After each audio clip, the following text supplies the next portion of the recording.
कभी सपना टूट जाए, कभी दिल टूट जाए, कभी कोई अपना टूट जाए, तो समझ लेना ईश्वर ने तुम्हें एनर्जी का न्यूक्लियस बनाया है।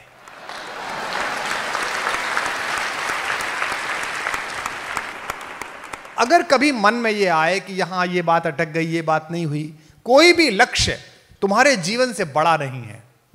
सबसे बड़ी चीज तुम्हारी खुद की जिंदगी है, सबसे पहली चीज तुम्हारी है। मेरे पिताजी भाई साहब एक छोटे से गांव में, बहुत गरीब से निम्न मध्यम वर्गीय परिवार में मेरे पिताजी ने जन्म लिया। उस गांव के वो पहले ग्रेजुएट, पहले पोस्ट ग्रेजुएट, पहले पीएचडी, पहले प्रोफेसर। 10वीं करके वहां बीज इंस्पेक्टर की नियुक्ति करने वाले लोग आए। एक बीज इंस्पेक्टर तुम तो जानते भी नहीं होगे, सीड इंस्पेक्टर होता है गांव में, वो सीड की क्वालिटी चेक करता है, लोअर डिवीजन क्लर्क से भी नीचे का काम होता है। वो सबसे मेधावी बच्चे थे। गांव से 4 बच्चे सेलेक्ट हुए, उनमें से 3 को नौकरी मिल गई और मेरे पिताजी को नहीं मिली। और मेरे पिताजी बड़े परेशान हुए कि बताइए 11वीं में ही कमाने लायक हो जाता। लेकिन फिर वो प्रोफेसर हुए। आज हमारा सबसे बड़ा भाई इंजीनियर है, एक वाइस चांसलर है, एक मैं हूं, सब लोग अपनी अपनी जगहों पर हैं। अगर उस अपॉर्चुनिटी के छूटने पर मेरे पिताजी ने जिंदगी की लड़ाई हार दी होती तो आज ना हिंदुस्तान को कुमार विश्वास मिलता, ना हमें इस परिवार का सहयोग मिलता।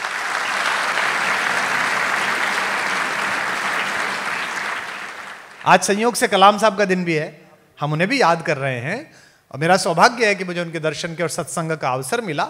वो भी आपको पता है कि एनडीए में सेलेक्ट नहीं हुए थे और उसके बाद जब उन्होंने पूछा शिवानंद स्वामी से कि मैं क्यों सेलेक्ट नहीं हुआ, तो शिवानंद स्वामी ने कहा कि तुझे जहाज उड़ाने के लिए नहीं भेजा ईश्वर ने, तुझे किसी बड़े काम के लिए भेजा है। और आज पूरी दुनिया में मिसाइल लॉन्चिंग में हम सबसे नंबर 1 है, पूरी दुनिया की मिसाइल हम उड़ाते हैं। तो खूब मेहनत करो, खूब पढ़ो, एनआईटी, आईआईटी, आरईसी, कहीं ना कहीं एडमिशन हो जाएगा। 1% अगर ऐसा लग रहा है कोई चीज नहीं हो रही है, मेहनत में कमी नहीं करनी है। लेकिन तुम्हारे माँ बाप का सबसे बड़ा सपना क्या था और क्या है? जिनके माता पिता हैं या जिनके माता पिता नहीं हैं, उनका सबसे बड़ा सपना क्या था? मेरी बेटी से मैंने एक दिन पूछा, वो बाहर पढ़ी है और अपना काम करती है, अपनी एक इंडस्ट्री चलाती है। मुझे इतना अच्छा लगा उसका जवाब। मैंने उससे पूछा कि बेटा लाइफ में तू क्या करना चाहती है? सोचो इसका क्या जवाब हो सकता है। उसने मुझसे कहा मैं खुश रहना चाहती हूं। कितनी सुंदर बात है। तुमसे कोई भी पूछे कि तुम क्या बनना चाहते हो, इंजीनियर बनना बाई प्रोडक्ट है। पहला प्रोडक्ट है अच्छा मनुष्य बनना, अच्छा समाज का व्यक्ति बनना। आप अच्छी बेटियां बने, अच्छे बेटे बने, अच्छे नागरिक बने। आज मुझे जब किताब दी लीजेंड ऑफ एलन, इसका क्या मतलब है? वो जब बच्चा आया होगा इस संस्थान में जिसका उस पर फोटो छपा है, वो तुम्हारे जैसे ही रहा होगा। तुम में से एक ऐसा बच्चा, ऐसी बेटी, ऐसा बच्चा रहा होगा। किसी का भी, इनमें से किसी को नहीं पता। आज मैं यहां घोषित कर रहा हूं, यहां मैं पढ़ रहा हूं, मुझे नहीं पता कि आज मैं 50, 51, 52 साल का हो गया, 25 साल बाद जब मेरा 75वां साल मना रहा होगा, तुम में से कोई देश का राष्ट्रपति होगा, कोई प्रधानमंत्री होगा, कोई दुनिया का सबसे बड़ा टेक्नोक्रेट होगा। ये अलग भट्टी में ढल के लोग नहीं आते, ये अलग खांचे में नहीं आते।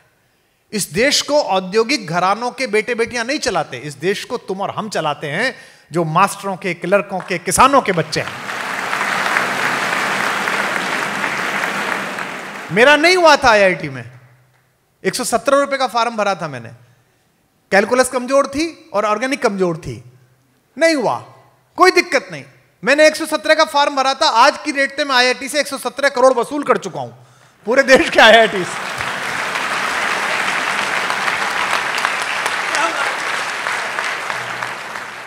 मेरे ऑफिस के लोग पूछते हैं, और मैं अतुल कनक बैठे हैं देश के सब महत्वपूर्ण साहित्यकारों में, मैंने अतुल भाई से भी कई बार कहा, और आज अच्छा हुआ कि मेरी भैया से बात हुई कि मैं आज यहां से घोषणा करता हूं और बताता हूं कि हमारी बात हुई है। बीच में एक ऐसे भाई हैं जो हमारे भी भाई हैं और आपके भी बहुत अच्छे मित्र हैं। आप लोग टेक्नोक्रेट बने, इस पर ये लोग मेहनत करेंगे। आप लोग मनुष्य बने, इस पर मैं मेहनत करूंगा एलिन के साथ मिलकर। मैं जापान गया पहली बार 2007-8 में, तो मुझे बड़ा आश्चर्य हुआ कि पूरे देश में मॉल, यहां भी खुल गई हैं, अब तो कोटा में भी मॉल खुल गई हैं, तो पूरे देश में स्टेशन पर कहीं भी जो एक्सीलेटर्स हैं, उनमें सभी लोग सीधे हाथ की तरफ खड़े हुए, एक के पीछे एक। तो मैंने पूछा इसका कोई नियम है क्या? बोले नहीं, नियम नहीं है। ऐसे ही वहां की जो ट्रेन थी उनमें लोग लाइन लगाकर खड़े हुए थे, लेफ्ट हैंड की तरफ सीधे हाथ से लोग उतर रहे थे। जब आखिरी आदमी बाहर निकल जाता था तब हम घुसते थे। आपने देखी होंगी दिल्ली की ट्रेन, आपने देखी होंगी बॉम्बे की ट्रेन। हमने 75 ईयर्स में नेशनलिटी क्या बनाई है। और बच्चों, ये सरकारें नहीं बनाती। एक बात ध्यान रखना, सिकंदर और चंद्रगुप्त मर जाते हैं, लेकिन अरस्तु और चाणक्य कभी नहीं मरते, वो सदा जिंदा रहते हैं, वो सदा रहते हैं। तो ये सब अरस्तु हैं, ये सब चाणक्य है, इनका काम है तुम में से सिकंदर निकालना।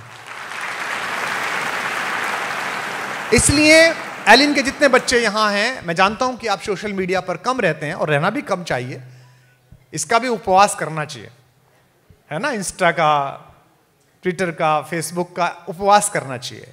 आपके कैंपस में तो ये सब व्यवस्था है ही, लेकिन मैं इस परिवार का एक स्व अधिग्रहित सदस्य हूं। मैंने खुद को खुद ही सम्मिलित कर लिया है इन चारों भाइयों के साथ। तो मैं आपको यह कहता हूं कि जीवन में कभी भी अंधेरा घिरे, कभी भी ऐसा लगे, है ना, तो मेरा फेसबुक पे पेज है, मुझे मैसेज करना, मेरा ऑफिस मुझे मार्क करके देता है, नहीं तो खुद से बात करना। जो अपने से बाहर आया उसको सारा संसार मिला। ये सब छोटे लक्ष्य हैं, इन्हें तो कर ही लोगे। ये IIT वाईटी बहुत छोटे लक्ष्य हैं बेटा, पूरा समर्पण कर दोगे, पूरी मेहनत कर दोगे तो कर ही लोगे। आइंस्टाइन तक का दिमाग 6% यूज हुआ, 94% तो यूज ही नहीं हुआ। तो अगर तुम थोड़ा सा लगाओगे, थोड़ी सी मेहनत करोगे, एकाग्र रहोगे लक्ष्य पे, तो काम कर ही दोगे। लेकिन बैकड्रॉप में जो बड़ा कैनवस है, IITian बनना एक पेंटिंग है, लेकिन मनुष्य होना एक कैनवस है। Be a good human being. आपके होने से आपका परिवार, आपका इंस्टीट्यूट, आपका, अगर जिस बच्चे के साथ तुम रहते हो, जिस 2 लड़कियां जो एक रूम में रहती हैं, 4 बच्चे जो एक रूम में रहती हैं, अगर बची हुई 3 बच्चियां, बचे हुए 2 लड़के जो लड़के रहते हैं, अगर वो तुम्हारे होने से खुश नहीं हैं, तो तुम्हारा IITian होना भी बेकार है, तुम्हारी कोई सफलता अच्छी नहीं है। तुम्हारे होने से लोग खुश हों, तुम्हारे होने से, देखो बेटा, कोई भी चीज जब टूटती है तो उसमें से एनर्जी निकलती है। सर बताते हैं ना, यही बताया गया ना, हमको भी यही पढ़ा गया। जो तुम कर रहे हो वो मैंने सब करा है ना। ये तुमने तो, मैंने तो 11th में ही पूरा याद कर दिया था कि पूरी पीरियोडिक टेबल याद कर दो। Hydrogen, helium, lithium, beryllium, boron, carbon, nitrogen, oxygen, fluorine, Na, MgL, KCl, SCr, VCr, Mn, Fe, CONi, COZn, पूरी याद कर देते। मैंने कहा ये बड़ा तंग करेगी, इसे आगे से पीछे और ऊपर से नीचे याद कर लो। और पहला काम यही होता था कि वो पीछे की कॉपी पे खींच के बना देनी, पूरी याद कर लेते थे। कोई भी चीज टूटती है तो उसमें एनर्जी निकलती है। कभी सपना टूट जाए, कभी दिल टूट जाए, कभी कोई अपना टूट जाए, तो समझ लेना ईश्वर ने तुम्हें एनर्जी का न्यूक्लियस बनाया है।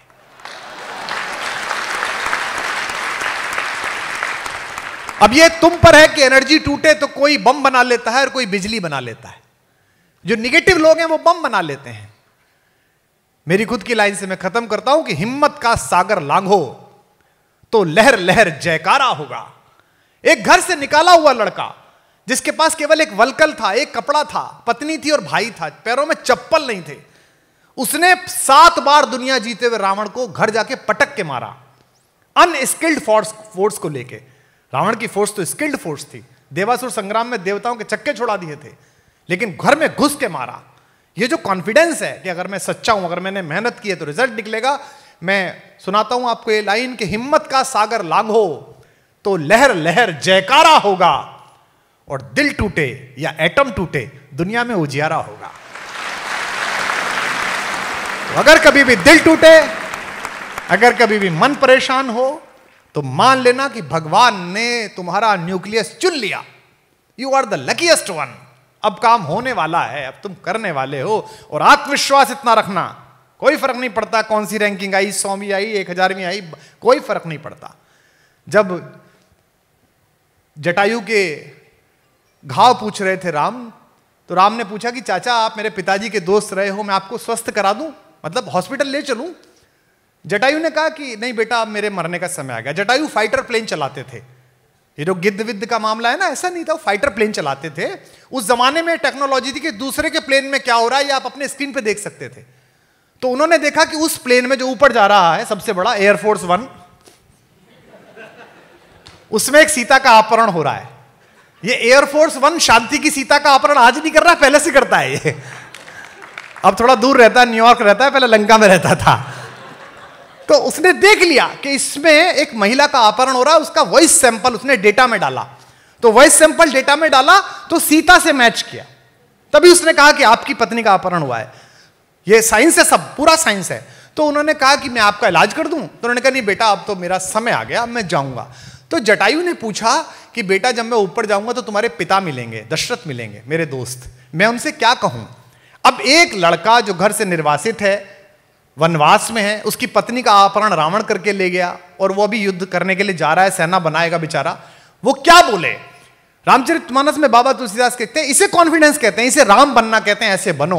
वो कहते हैं आप मत कहना चाचा जी, पापा से जाके आप कुछ मत कहना, जो मैं राम, अगर मैं उनका लड़का हूं तो कुल सहित, खानदान सहित कहे दशानन आए। रावण खुद ऊपर आके बताएगा कि क्या कर दिया था उसने। इसे कहते हैं confidence. This is called confidence.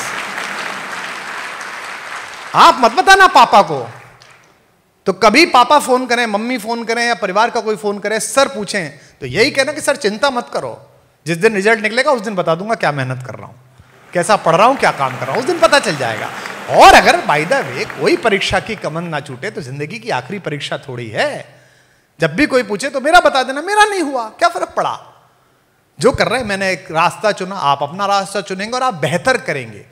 दुनिया परीक्षाओं के हथौड़ों से नहीं गढ़ी जाती, प्रतिभाओं की सोच से गढ़ी जाती है कि आप प्रतिभा कैसे। तो आज तो कार्यक्रम है, मेरा तो मन था कि मैं आप लोगों से मिलूं। विशेष रूप से एलन परिवार ने आपको अपना बच्चा, अपनी बेटी, अपना बेटा समझ के गलेजे से लगाया है, और यही खूबसूरती है। व्यवसाय तो बहुत लोग करते हैं, पैसे तो बहुत लोग कमाते हैं, हर फूल वही माना जाता है जो आसमान में सुगंध और पृथ्वी में बीज छोड़ के चला जाए। सुगंध तो इनकी फैल ही रही है और बीज आप लोग हो, जिससे बड़े वृक्ष बनेंगे। मिले हर जख्म को मुस्कान से सीना नहीं आया, अमरता चाहते थे पर जहर पीना नहीं आया। तुम्हारी और मेरी दास्तां में फर्क इतना है, मुझे मरना नहीं आया, तुम्हें जीना नहीं आया। बहुत शुक्रिया, बहुत धन्यवाद।